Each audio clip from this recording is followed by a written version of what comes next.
రాఫ్తాడు అంటాడు. బస్సులు పెట్టి మద్యం పోచి బిర్యానీ ప్యాకెట్లు ఇచ్చి ఈ తిన్న వాళ్ళు తాగిన వాళ్ళు ఎటపోయినారో తెలియదు, ఓట్లు ఎందుకు వేయలేదో తెలియదు. ఏం అర్థం కానటువంటి పరిస్థితి. ఏం చేస్తావు? గుడివాడలో కొడాలి నాని ఇంటి ముందు రోడ్డు వేసుకుంటే గెలిచిండు. వీడు ఇంటి ముందు రోడ్డు ఇక వాన పడితే ఇంటి ముందుకు చేపలు పట్టుకునే వాళ్ళు వచ్చారు, చేపలు పట్టుకుని ఎత్తుకొని పోతుంది. ఇంగిట్టున్నప్పుడు ఎట్ట గెలుస్తాము, ఏడ గెలుస్తావు? డ్యామేజ్ జరిగిపోయింది. ఇప్పుడు మనం ఒకటే లక్ష్యము, 11 స్థానాల నుంచి 151 పైన 151 లోపు గెలిచినా ఓడిపోయినట్టే. 151 లోపు గెలిచినా కూడా ఓడిపోయినట్టే మనం. అవును, అంతేగా.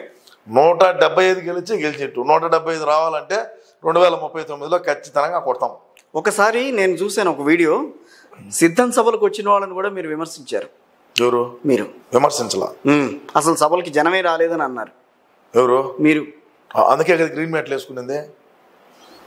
వచ్చారు, జనం వచ్చారు. ఆ రోజు జనాలు సిద్ధం సభలకి జనాలు లేకుండానే సభలు జరిగినాయా? అదేనయ్యా. ఇప్పుడు కొన్ని ఇది ఉంటది, గ్రీన్ మ్యాట్ గ్యాలరీలు. ఆ గ్యాలరీలోకి ఒక 20 మంది 30 మందిని పంపించాం. మాకు తెలీదా? మేము చేసిన నా కొడుకులు మళ్ళీ నువ్వు చెప్తావు మాకు? ఇప్పుడు ఆ గ్యాలరీలు ఉంటాయి, గ్యాలరీలు ఏర్పాటు చేసి ఒక గ్యాలరీలో 20 మందిని 30 మందిని పెట్టిన మాట వాస్తవం. కిందంతా గ్రీన్ మ్యాట్ విజువల్స్ లో వేసి మనుషులు చూసారని చూపించాము. అదేంటి? ఆ జనమే కదా మనం ఓట్లేసింది. మనం ఓట్లేసింది ఆ జనమే కదా. 1,31,00,000 మంది ఓట్లేసారు. వచ్చింది 39%, 40% ఓట్లు వచ్చినాయి వాళ్ళకి. నీకు సిద్ధం ఆ జనం కాదనంటారా? కాదు. ఎందుకు కాదు? సిద్ధం సభలు చెప్పేది, సిద్ధం సభలకు ఓటాకు లేని వాళ్ళు కూడా వచ్చారయ్యా. సిద్ధం సభలకు ఓటాకు లేని వాళ్ళు. అలా అనుకుంటే పవన్ కళ్యాణ్ గారి మీటింగ్ కూడా మొదట్లో వారాహి 1 and 2కి ఓట్లు లేని వాళ్ళే వచ్చారు. మరి అందుకే 70,000 మెజార్టీతో గెలిచిందే. మరి అందుకే 70,000 మెజార్టీతో గెలిచింది అంట. నేను చెప్పు, 70,000 మెజార్టీతో ఎందుకు గెలిచాడు?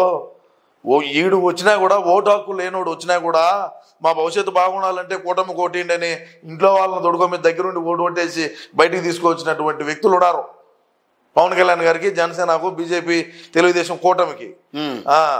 ఇంట్లో నేను జగన్మోహన్ రెడ్డికి ఓటేస్తాను పొయ్యి అని చెప్పి అంటే వీడికి అన్నం లేక, ఇప్పుడు నువ్వు ఉన్నావు నేను జగన్ అన్న ఓటేసి వచ్చానన్నావు అంటే నీకు ఆ పూటకి అన్నం కూడా పెట్టరు.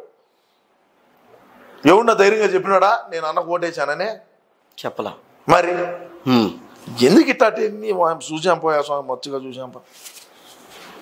సో ఇప్పుడు 2039 లోపల మీరు మళ్ళీ వైఎస్ జగన్ గారిని మళ్ళీ ముఖ్యమంత్రి కానీరు?